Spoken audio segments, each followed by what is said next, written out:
Assalamualaikum warahmatullahi wabarakatuh.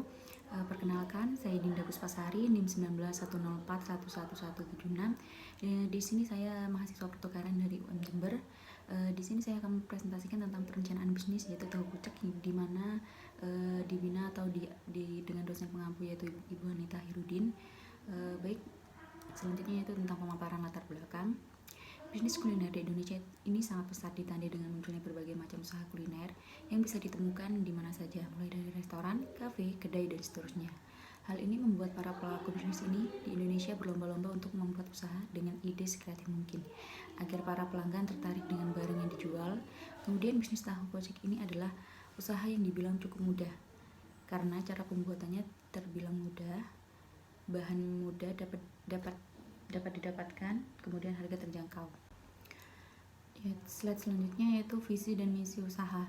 Untuk visi, memperkenalkan produk makanan Indonesia tahu pucek yang mampu menjadi makanan yang berkualitas, menarik, dan diterima oleh kalangan masyarakat sebagai makanan cepat saji atau cemilan dengan harga terjangkau.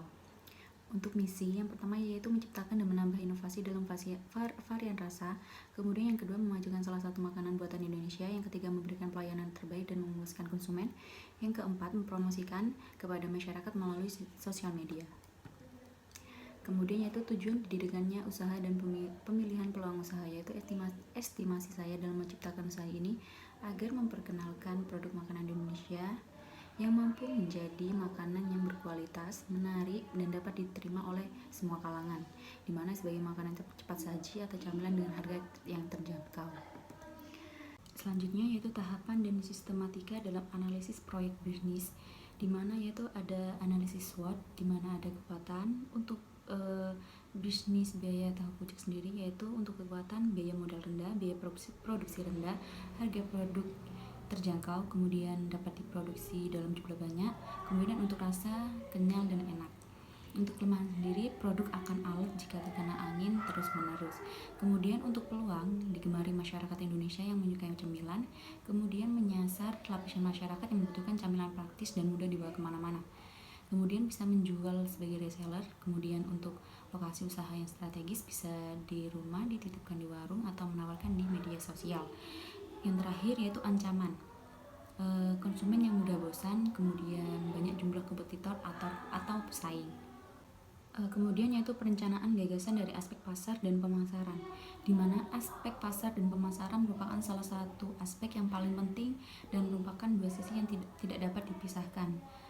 Sedangkan aspek pemasaran menganalisis produk yang dihasilkan dapat memberikan nilai lebih tinggi kepada masyarakat.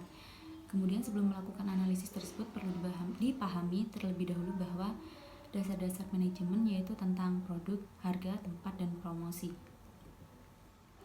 Kemudian aspek pasar dan pemasaran tahu pucek yaitu ada 3. Yang pertama yaitu jenis produk yang akan diproduksi, kemudian banyak produk yang diminati oleh konsumen, kemudian banyaknya produk yang ditawarkan oleh pesaing. Untuk jenis produk yang akan diproduksi, di sini tahu pucek dikukus dengan isi dengan adonan tapioka, kemudian digoreng dan diulek bersamaan dengan seperti bumbu cabai, garam, bawang putih. Kemudian juga bisa diatur kepedasannya. Kemudian untuk banyaknya produk yang diminati oleh konsumen, tahu pucek ini termasuk makanan yang digemari oleh anak-anak, terutama remaja, bahkan juga mahasiswa, karena mungkin harganya yang murah dan pas di kantong masyarakat dan mahasiswa. Kemudian untuk banyaknya produk yang ditawarkan oleh pesaing, yaitu kondisi pesaing di luar sana itu sangatlah banyak, apalagi dalam usaha kuliner seperti kayak tahu tis, kemudian tahu gencrot, dan lain-lain. Tapi seperti kita ketahui bahwa tahu pucek ini masih bisa dibilang cemilan baru, tapi sudah memiliki cita rasa yang khas dan membuat tahu pucek ini bertahan sampai sekarang. Kemudian strategi yang digunakan untuk membuka usaha tahu pucek yaitu yang pertama lokasi, di mana lokasi ini sangat berpengaruh penting bagi usaha ini, di mana semakin strategis tempat itu maka semakin besar peluang tahu pucek ini untuk berkembang. Kemudian yang kedua yaitu lewat media sosial, di mana bisa dipromosikan lewat media sosial seperti IG, terus WA, Facebook dan lain-lain. Bahkan sekarang zamannya TikTok. Di sini peran media sosial yaitu membantu atau mendukung proses usaha tahu pucuk ini. Kemudian harga. Untuk harga sendiri tahu pucuk terbilang terjangkau di kantong, bahkan bisa dibeli dari kalangan bawah sampai atas. Kemudian untuk permintaan pasar pada tahu pucuk, berdasarkan survei yang sudah saya lakukan, ada faktor-faktor yang mempengaruhi permintaan pasar di masa lalu dan masa sekarang terhadap penjualan, yaitu tentang faktor ekonomi, di mana selera konsumen, jumlah penduduk, dan faktor harga. Jauh ini merupakan faktor yang paling dominan.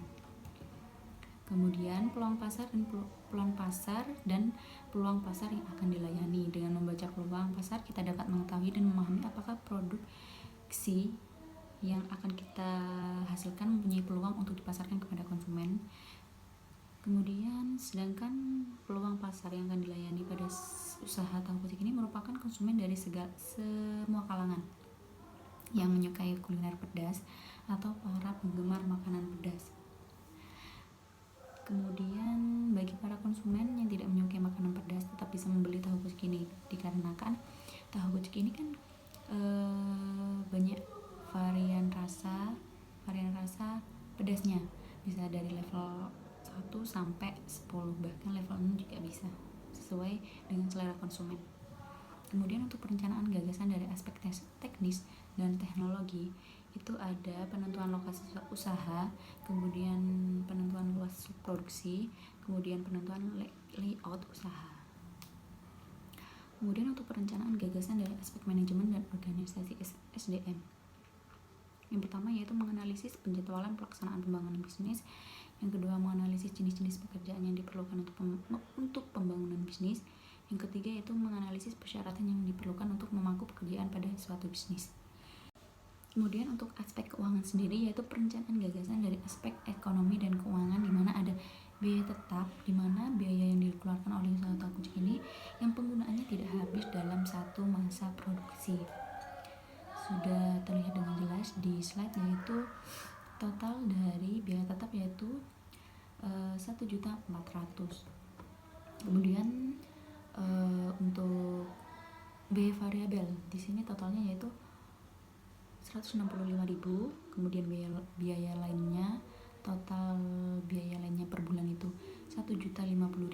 Kemudian biaya dan harga per unit, jadi total biaya produksinya itu biaya tetap per bulan ditambah biaya variabel per bulan, itu totalnya 3.324.742 rupiah. Kemudian untuk harga pokok satuan, di mana biaya per unit sama dengan total biaya produksi per bulan dibagi jumlah produksi per bulan, yaitu yang totalnya 5.541. Kemudian untuk laba 997 rupiah. Kemudian untuk harga jual per unit dibulatkan menjadi 6.500. Kemudian modal awal yaitu total biaya tetap ditambah total biaya variabel, di mana jumlahnya atau totalnya yaitu 4.697.000 rupiah. Kemudian untuk BIP harga, di sini untuk BIP harga yaitu 5.541.000. Kemudian untuk BIP produksi yaitu 511 unit. Kemudian untuk analisis keuntungan, di mana total pendapatan satu bulan yaitu 3.900.000. Kemudian untuk laba sendiri 575.258 rupiah. Kemudian untuk pengembalian modal yaitu payback period atau PBP sama dengan modal awal dibagi laba, yaitu sekitar 8 bulan. Kemudian untuk yang terakhir yaitu aspek hukum dan legalitas, di mana legalitas ini berfungsi untuk meminimalisir atau agar terjadi hal-hal yang tidak diinginkan di kemudian hari.